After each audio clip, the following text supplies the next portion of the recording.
Hello student, जैसा कि हमने इससे पहले वाली क्लास में फ्यूल के सिद्धांत पढ़े थे, अब इसके बाद आज हम देखेंगे प्रबंध के अन्य कुछ सिद्धांत होते हैं जो other important principle of management, जो कि फ्यूल के सिद्धांत के अलावा इस मेथड को भी हम अपने बिजनेस में क्या कर सकते हैं, यूज़ कर सकते हैं। तो हम देखते हैं, इसका पहला सिद्धांत है उद्देश्य की एक रूपता का सिद्धांत। तो उद्देश्य की एक रूपता का सिद्धांत से हमारा आशय है कि इसे संस्था की विशेषता यह है कि संगठन के विभिन्न विभागों में उद्देश्य उपक्रम के सामान्य उद्देश्यों के अनुरूप होना चाहिए। तो ये क्या बोल रहा है कि जो सिद्धांत, मतलब जिस सिद्धांत के लिए हम कोई भी व्यवसाय खोलते हैं या विभाग खोलते हैं, तो उस उद्देश्य, हर एक पर्टिकुलर कर्मचारियों का क्या होता है, उसमें उद्देश्य होता है। तो वो अपने उद्देश्य को ध्यान में रखते हुए उस कार्य को क्या करते हैं, अपनी पूरी मेहनत और लगन से उस कार्य को क्या करते हैं, पूरा करते हैं। उसके बाद सेकेंड पॉइंट है नियोजन का सिद्धांत। नियोजन के सिद्धांत में बोल रहा है प्रिंसिपल ऑफ प्लानिंग। तो नियोजन से क्या अभिप्राय है कि नियोजन में क्या क्या आता है कि हमें क्या काम करना है, कैसे करना है, कब करना है, किसके द्वारा करना चाहिए, इन सभी बातों की पूर्व में व्यवस्था करना है। पहले से ही नियोजन कर लेने से समय, साधन और मानवीय प्रयासों का अव्यय नहीं होता है। प्रयासों को दोहराया भी नहीं जा सकता है। क्या आपको पता है कि नियोजन मतलब क्या होता है? नियोजन मीन्स होता है किसी भी कार्य को करने से पहले हम उससे संबंधित जो भी योजना बनाते हैं उससे हम क्या कहते हैं, नियोजन कहते हैं। तो ऐसा ही प्रबंध के अन्य सिद्धांतों में यही रूल है कि जब हम कोई काम करते हैं तो पहले हम ये सोचते हैं कि उस काम को कैसे करना है, कब करना है, किसके द्वारा हम उसे पूरा करेंगे। इन सभी बातों को हम पूर्व में ही व्यवस्थित कर लेते हैं ताकि हम आसानी से अपने काम को कर सके। उसके बाद हम नेक्स्ट पॉइंट देखेंगे संतुलन का सिद्धांत, प्रिंसिपल ऑफ बैलेंस। तो प्रिंसिपल ऑफ बैलेंस जैसे कि आपको पढ़ के ही समझ में आ रहा है कि किसी भी कार्य में संतुलन बना के रखना।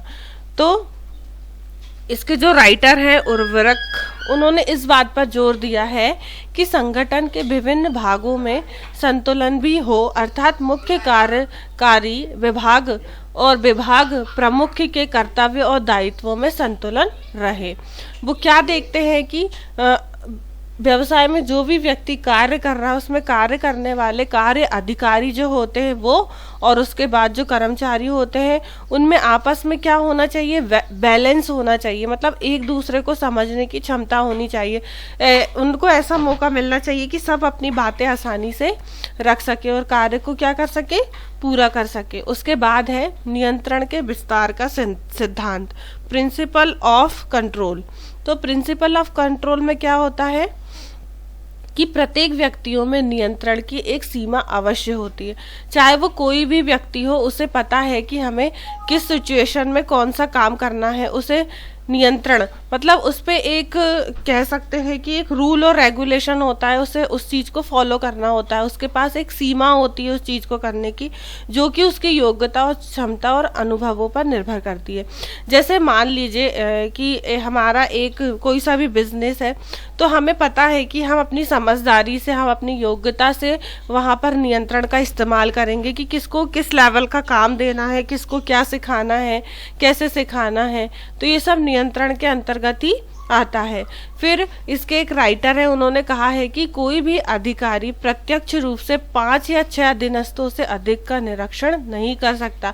यदि कोई भी बड़ा अधिकारी क्यों ना हो, वो 5 या 6 से जो उसके नीचे काम करने वाले कर्मचारी होते हैं उनका निरीक्षण ही कर सकता है और उनको नियंत्रण कर सकता है, उनको गाइड कर सकता है कि ऐसे से ऐसा होना चाहिए। ये सारी चीज़ें किसके अंतर्गत आती है? ये आती है नियंत्रण के जो अन्य उद्देश्य होते हैं उसके अंतर्गत आती है। अब आगे हम देखेंगे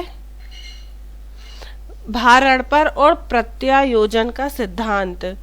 तो दक्ष प्रबंध की यह आवश्यक बातें हैं। दक्ष मतलब उस चीज में निपुण जो प्रबंध है उसकी यह आवश्यकता है कि प्रबंधक अपने अधिकारों को कुछ सीमा तक विकेंद्रीकृत करे। विकेंद्रीकृत मतलब एक प्रबंधक। प्रबंधक कौन होता है? जो प्रबंध का कार्य करता है वो प्रबंधक कहलाता है।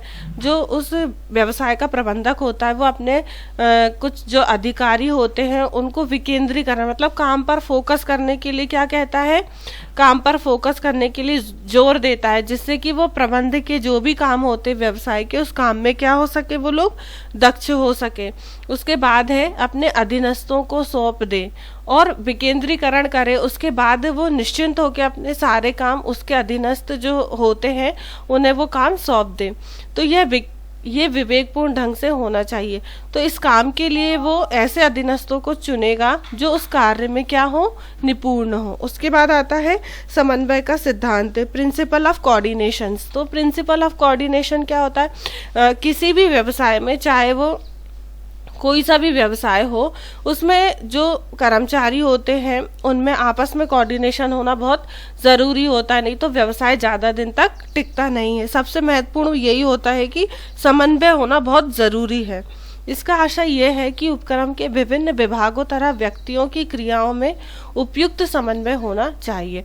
तो समन्वय का क्या सिद्धांत होता है? समन्वय इस उद्देश्य से किया जाता है कि व्यवसाय में जो भी कर्मचारी हैं, अधिकारी हैं, उनके आपस में क्या होना चाहिए?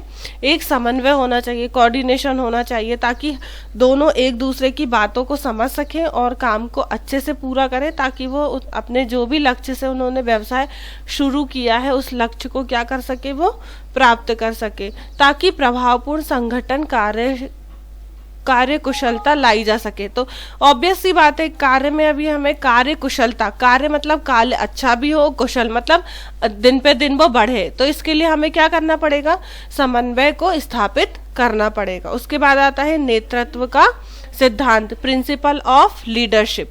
लीडरशिप भी एक बहुत बड़ी बात होती है। जब हम कोई सा भी व्यवसाय सुनते हैं तो उसमें लीडरशिप सबसे इम्पोर्टेंट होता है। तो वो क्या बोल रहा है यहाँ पर? संगठन के प्रत्येक सदस्यों का सक्रिय सहयोग तभी हो संभव है जब नेता बुद्धिमान तथा असाधारण रूप से प्रभावशाली हो।